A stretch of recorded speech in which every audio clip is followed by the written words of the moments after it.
What's going on, y'all? Machiavelli Mills TV. So look, y'all.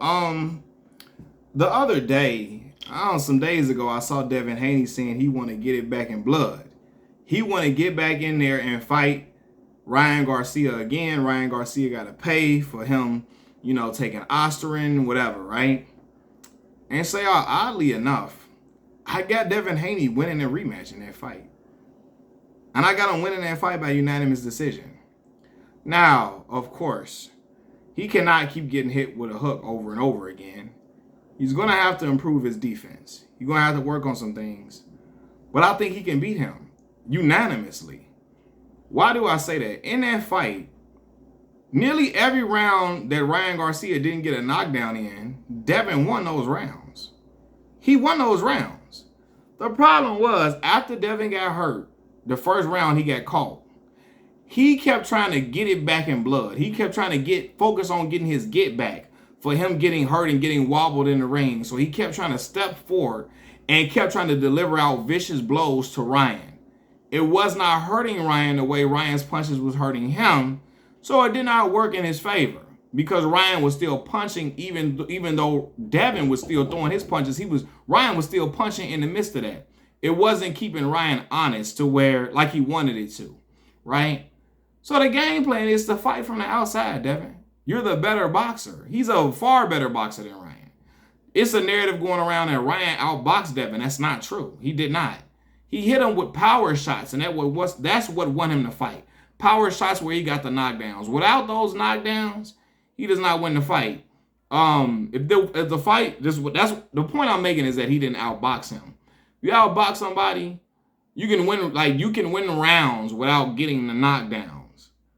I believe probably outside of one round, Ryan Garcia only won the rounds for real where he got the knockdowns in. That's what got him the victory. If Devin stay on the outside, he can win if I use your jab, brother. Use your jab, man. Use your footwork. Don't try to come in there and step in and fight him toe to toe. That's what he wants. That's what he needs to win the fight. So fight him on the outside. Be smart. Be smart. Don't try to be focused on trying to come and hurt him immediately because obviously Devin is not a power puncher like Ryan. He's not. But he has much better boxing skill. You can see it from the way Ryan used that terrible ass silly shell, not Philly shell, that silly shell that he used. You know what I mean? Ryan can crack. He's fast. But if Devin just work on some defensive schemes, if he works on his defensive schemes, if he works on his defense, I'm talking like I'm playing football. If he works in basketball, if he works on his defense, he could be able to win that fight. For real. And he can avoid that hook. Just fight on the outside, man. Fight on the outside, man. Now, the problem is they said Ryan going to try to rush in. He was rushing in and still losing rounds even after he hurt Devin. He was still losing rounds in the midst of that. Devin just kept trying to step forward and getting caught up in the mix-up and caught in the flames. Brother, don't hurt yourself. Don't drown yourself. Keep swimming. Keep swimming. If you swim, he can't get you. You can swim yourself to shore and win the fight. I believe it would be smart for him to rematch him because people are still going to look at him like, oh, you didn't beat him. You didn't beat him. Some would say, damn what the people think. But I think it would work well for his confidence if he gets that victory. Without question, I believe it would. Now, he should take a tune-up or two. There's nothing wrong with taking tune-ups. Don't go into another major fight after you got hurt like that in your last fight. Don't go into a major fight. Get you a tune-up or two. Get your confidence back. Nothing wrong with tune-ups. Errol Smith's my dog, but Errol always speaks against tune-ups. But sometimes you need a tune-up.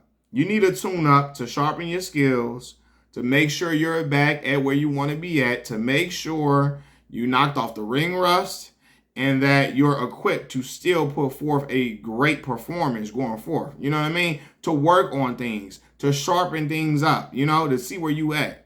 Take a tune-up or two, and then when Ryan comes back from suspension, go ahead and make it happen. And I think it'll do wonders for his confidence. I look at what Miguel Cotto, what it meant for him to avenge that loss against Margarito after Margarito was cheating with the plaster and the hand wraps. You know what I mean? Like, Cotto was the man. He came back and whooped on Margarito ass it did wonders for his confidence. You know, and confidence is everything in boxing. Devin needs some confidence. He needs that booster so he can be back in his element. Cause to the public, he seemed like he talking shit. He don't care. But I really do believe if he beats Ryan Garcia, oh man, his mojo gonna be back in full swing like it was before that fight. Cause Devin was in his mojo, beating Lomachenko. You go and you beat George Kambosos twice. He was in his full swing. He beat Regis Prograis up. He whooped Regis from pillar to post. Regis didn't win one round against Devin, not one. Right? Move up to 140, put on a great performance against Regis. His momentum was high. Confidence was high. And so he needs that back. But just use your distance, brother. Fight from distance. Ryan cannot beat you from outside. He cannot. Ryan is not a better boxer than Devin. He's not a better boxer than Teofimo. He's not a better boxer than Shakur. He's not a better boxer than Tank. He just has power and speed. And if you're not careful, you can get hurt and you can get caught. Don't feed into a game plan when you want to fight him toe to toe. He hurts you. You want to get your get back. No, Devin is not a power puncher like that. You know, and so Ryan gonna try to get through at some point because like, oh, okay, his power ain't hurting me like that. But you can put some sting on his ass and make it hard for him to get you. Fight a fight where you can get his ass for the most part and he really can't get to you that much. Don't make yourself so available to be hit by him fighting in the pockets and close quarters. Fight from a distance. You got the better jab. Use it. Use it. That's the way. Just use it, man. And I believe he can get a unanimous decision victory. I really do. Because I look at it, he was winning rounds while he was hurt against Ryan. He was hurt and still was winning rounds. Now, Ryan eventually caught him a few more times to drop him, for sure. But even in the middle of them rounds, in them 4th, 5th, 6th rounds, 7th round, I don't know about the 7th, 4th, 5th, 6th, 3rd, he was winning them rounds after he had already gotten hurt. So that just let me know he can do it. Just don't let your pride get the best of you to where I want to fight him in close quarters and I want to whoop his ass and fight toe to toe. No.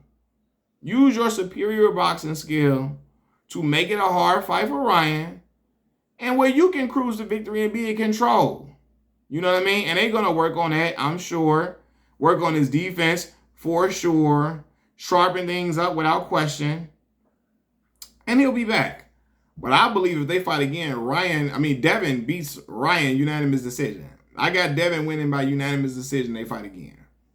Maybe stick to that game plan because they gonna say, bro, fight from a. They gonna say the same thing I'm saying. Do not fight in close quarters with him. Fight from a distance and you win. And if he follows that game plan, he will win the fight unanimously. Machiavelli Mills TV. I'm out, y'all. Peace.